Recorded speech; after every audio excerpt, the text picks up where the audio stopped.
अस्सलामुअलैकुम। इस वीडियो में हम सीखेंगे कि किसी भी कंपाउंड का एम्पिरिकल फार्मूला और मॉलिक्यूलर फार्मूला कैसे कैलकुलेट किया जाता है।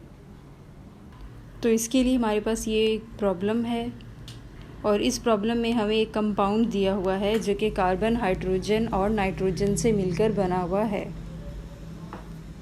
इस कंपाउंड में कार्बन की परसेंटेज 66.70 है, हाइड्रोजन की 7.41 और नाइट्रोजन की 25.90% है।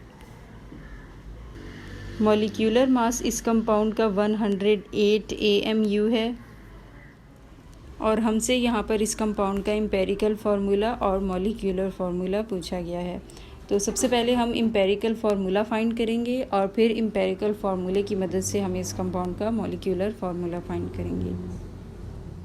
यहाँ पर इस कंपाउंड में हमारे पास जो एलिमेंट्स हैं वो ऑलरेडी परसेंटेजेस में गिवन हैं, तो इसीलिए एम्पिरिकल फार्मूला निकालने के लिए हम स्टेप 1 में डायरेक्ट इन एलिमेंट्स के मोल रेशो फाइंड करेंगे। और मोल रेशो का फार्मूला है percentage of an element divided by atomic mass of the element. Carbon का मोल रेशो निकालने के लिए हम इसकी परसेंटेज जो कि 66.70 है डेटा में, इसे हम इसके एटॉमिक मास से डिवाइड करेंगे।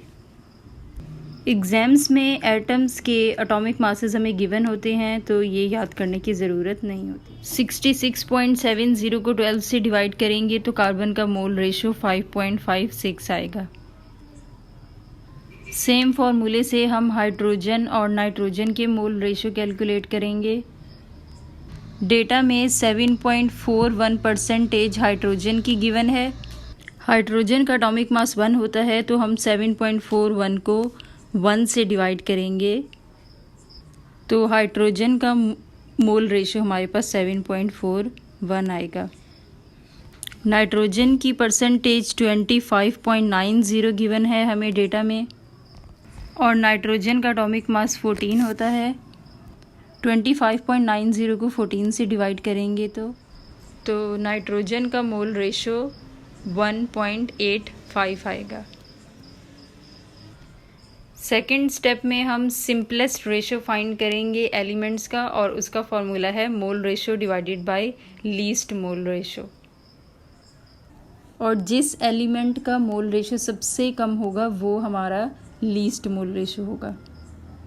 स्टेप 1 में हमारे पास कार्बन का मोल रेशो 5.56 था, हाइड्रोजन का 7.41 था और नाइट्रोजन का 1.85। तो सबसे कम रेशो हमारे पास नाइट्रोजन का आया था और नाइट्रोजन का रेशो हमारा लीस्ट मोल रेशो होगा। और हम सारे एलिमेंट्स के मोल रेशो को 1.85 से डिवाइड करेंगे। स्टेप 1 में हमारे पास कार्बन का मोल रेशो 5.56 आया था, तो कार्बन का सिंपलेस्ट रेशो निकालने के लिए हम 5.56 को 1.85 से डिवाइड करेंगे जो कि हमारा लीस्ट मोल रेशो है। 5.56 को 1.85 से डिवाइड करेंगे तो कार्बन का सिंपलेस्ट रेशो 3 आएगा। इसी तरह से हम हाइड्रोजन और नाइट्रोजन का सिंपलेस्ट रेशो निकालेंगे। हाइड्रोजन का मोल रेशो 7.41 आया था स्टेप 1 में, तो यहाँ पर हम 7.41 लिखेंगे। 7.41 को 1.85 से डिवाइड करेंगे तो हाइड्रोजन का सिंपलेस्ट रेशो 4 आएगा। नाइट्रोजन का मोल रेशो हमारे पास 1.85 आया था स्टेप 1 में, तो यहाँ पर हम 1.85 लिखेंगे। 1.85 को 1.85 से डिवाइड करेंगे तो नाइट्रोजन का सिंपलेस्ट रेशो 1 आएगा। हमें मालूम है कि एम्पिरिकल फार्मूला सिंपलेस्ट रेशो होता है सारे एलिमेंट्स के एटम्स का जो कि कंपाउंड में मौजूद होते हैं। तो इन सब सिंपलेस्ट रेशोज़ के अकॉर्डिंग इस कंपाउंड का एम्पिरिकल फार्मूला होगा C3H4N। स्टेप 3 में हम इस कंपाउंड का मॉलिक्यूलर फार्मूला निकालेंगे और मॉलिक्यूलर फार्मूला निकालने का फार्मूला है empirical formula times n। n निकालने के लिए हम मॉलिक्यूलर मास को एम्पिरिकल फार्मूला मास से डिवाइड करते हैं। एम्पिरिकल फार्मूला मास निकालने के लिए हम इन सब एटम्स के एटॉमिक मासेस को आपस में ऐड करेंगे।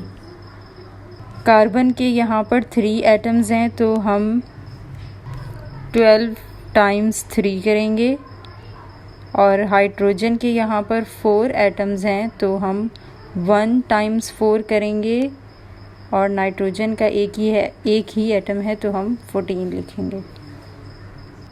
और जब हम इन सब एटम्स के एटॉमिक मासेस को आपस में ऐड करेंगे तो आंसर हमारे पास 54 आएगा, और एम्पिरिकल फार्मूला मास 54 होगा। मॉलिक्यूलर मास हमें ऑलरेडी गिवन है डेटा में, और मॉलिक्यूलर मास हमारे पास 108 है इस कंपाउंड का। तो n निकालने के लिए हम 108 को 54 से डिवाइड करेंगे तो n हमारे पास 2 आएगा। n हमारे पास 2 आया है तो मॉलिक्यूलर फार्मूला के लिए हम एम्पिरिकल फार्मूला को 2 से टाइम्स करेंगे। C3 को 2 से टाइम्स करेंगे तो C6 आएगा, H4 को 2 से टाइम्स करेंगे तो H8 आएगा, और n को 2 से टाइम्स करेंगे तो N2 आएगा। तो मॉलिक्यूलर फार्मूला हमारे पास होगा C6H8N2, और एम्पिरिकल फार्मूला इस कंपाउंड का है C3H4N। तो ये था आज का हमारा टॉपिक। उम्मीद है कि आप लोगों को समझ में आया होगा, एंड थैंक्स फॉर वॉचिंग।